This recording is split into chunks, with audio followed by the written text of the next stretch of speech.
Hey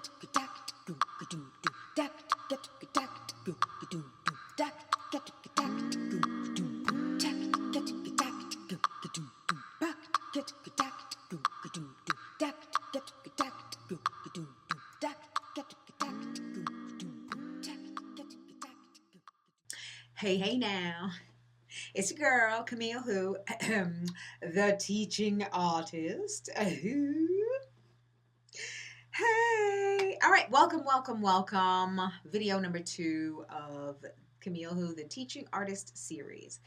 Have you noticed that I just used only, I don't know if you've been paying attention. If you watch my performing artist series, I had 3 camera angles and I had 2 camera angles.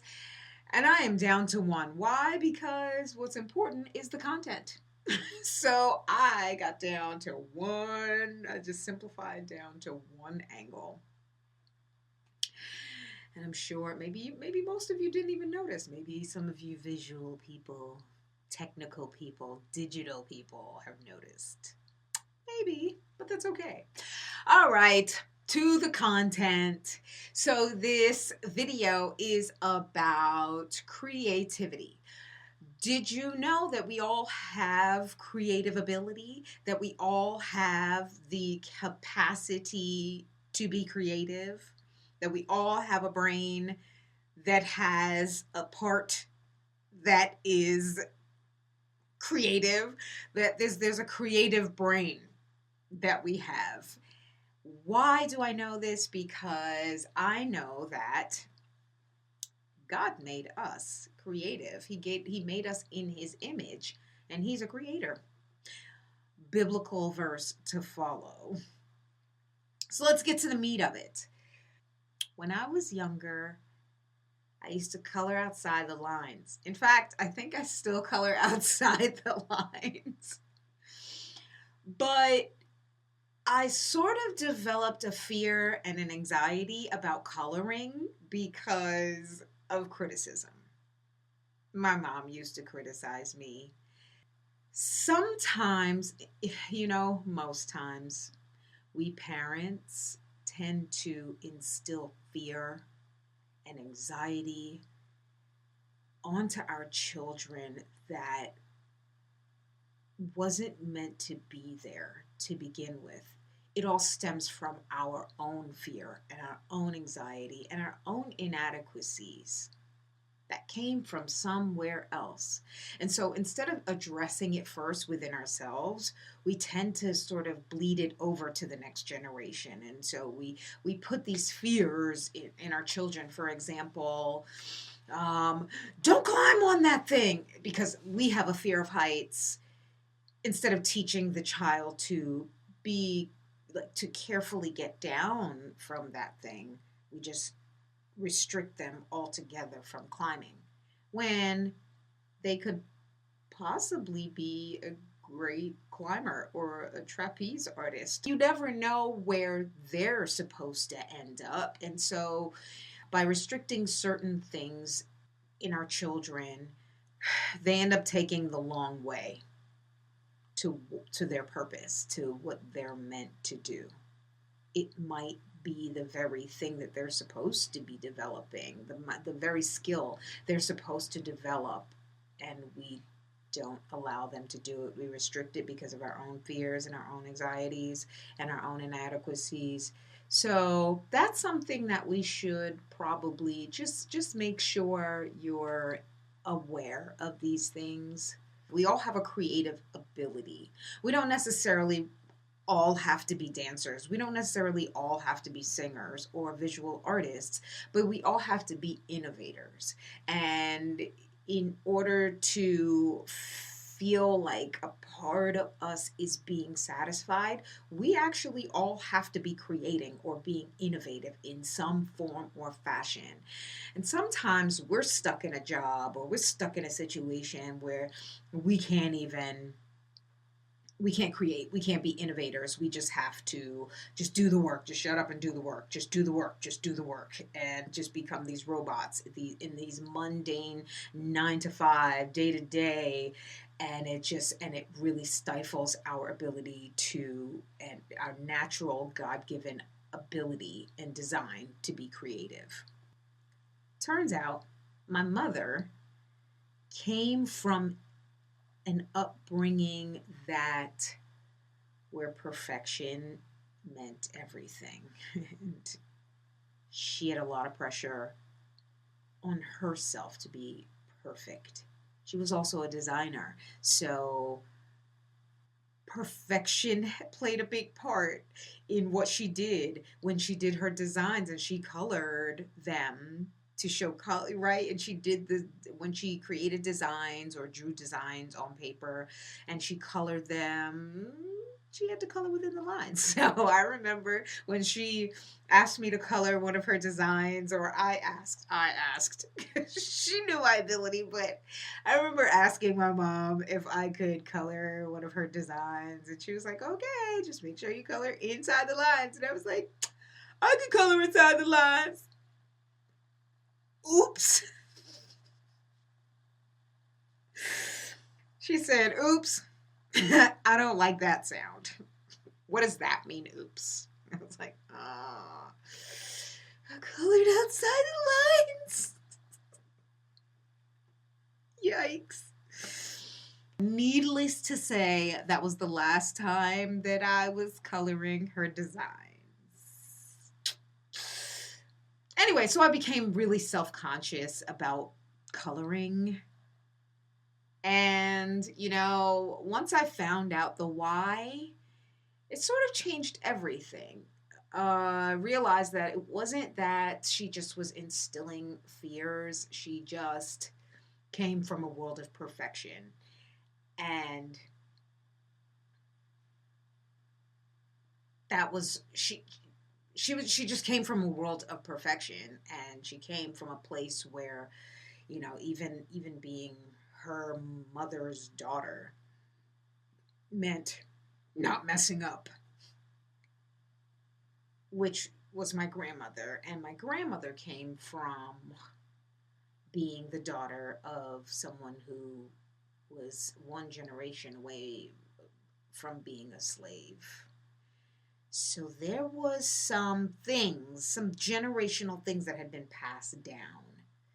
Needless to say, I got over my anxiety to color by painting. So yeah, okay, there's a little something in me that just makes me a little nervous about coloring. So either I color with a 3-year-old who doesn't care about whether I color in the lines or not. Thank God I'm not a visual artist in that respect. I am a visual artist in other respects, and I don't need to color to do that. But also, I love painting. And I love tie-dye. See, these are things that you don't have to worry about coloring outside the lines. And painting, I have my own style of painting that no matter what I do in it, it actually looks good. So there. Anyway, we all have a creative capacity, folks, because we're made in God's image. And I will authenticate this with scripture. If you have read the Bible, whether you've read the Bible or not, there's the book of Genesis. Genesis means origins or beginnings, and this really, really tells us of how humans, the nature of humans, with God and without God, and what that looks like. The capabilities that we have, the challenges that we would normally have, the tendencies that we have, and how to overcome the tendencies, what happens when we don't overcome the tendencies, how we translate these things and pass them on to the next generation. Genesis 1:1 says, "In the beginning, God created the heavens and the earth." So the very first thing that we know about God is that he's the creator, or he's a creator, right? And he thinks big. So then further along, we see what, as you read along, you see all the things that he has created in the order that it was created. And then after he created the environment, he then created mankind. And I'll read that to you. And this is also an NIV version. And I'm going to be reading this. A lot of these verses I have memorized. A lot of these verses I have not. But it doesn't make a difference. I'm giving it to you. All right. So God created mankind in his own image. In the image of God, he created them. Male and female, he created them. So if we were made like God, that means we are made to create. And if we're not creating, and if we're not being innovative, we are living outside of our design, which is probably why many of us feel depressed when we're not creating, or many of us feel like we are dying if we're in an environment where we're not able to create. And here's a little extra something I'm gonna add to this video. Parents, humans, electronics, distractions like electronics and TV and smartphones, they take away our ability to create. It mutes, it dulls our creative brain. Humans actually need to get bored sometimes in order to create stuff. Sometimes we have to be like, I got nothing to do, because what happens is we look at an electronic device and we get sucked into a distraction that takes us away from being innovative and takes us away from being creative.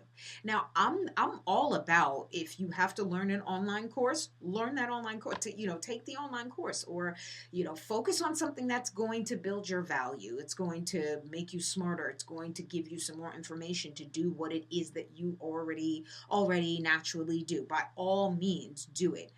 But to stay glued to an electronic device, we forget and we don't realize, we don't look up and we don't look at the beautiful trees and the beautiful mountains and the beautiful sky and the birds and the many different things that God created for us, which are his expressions of creation and creativity and love for us.